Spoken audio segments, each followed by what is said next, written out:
Thursday morning po at eto po gising na pong muli ang pinakamaagang gumising na bata sa aming bahay, si Bunso. At muli po nag-aayos na pong muli si Mrs. at si Bunso patungo po sa paaralan.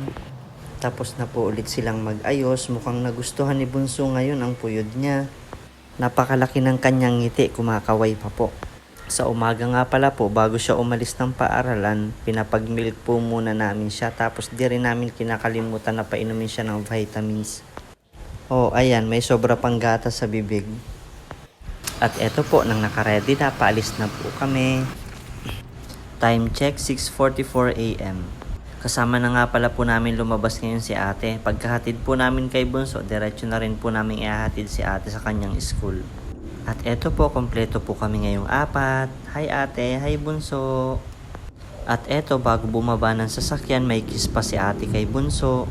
Babay Bunso, lagi pong tatandaan, mag-aral po ng mabuti. Time check, 6:48 AM. Pagkahatid po namin kay Bunso, diretso na po kami sa paghatid kay ate. 7:03 AM. Mukhang maaga po kami makakalabas ng C5 kasi hindi ganon ka-traffic ngayon. At eto po, 3 na lang po kami sa sasakyan nang mahatid na namin si Bunso. Pagdating namin ng expressway, napakaluwag din ng daan kaya maaga talaga kami makakarating ngayon sa school ni ate. At eto po, nandito na po kami sa school ni ate. At eto po, pababa na po si ate. Bye-bye ate. Laging tatandaan ang aming bili namin sa inyong dalawa ni Bunso na mag-aaral laging mabuti.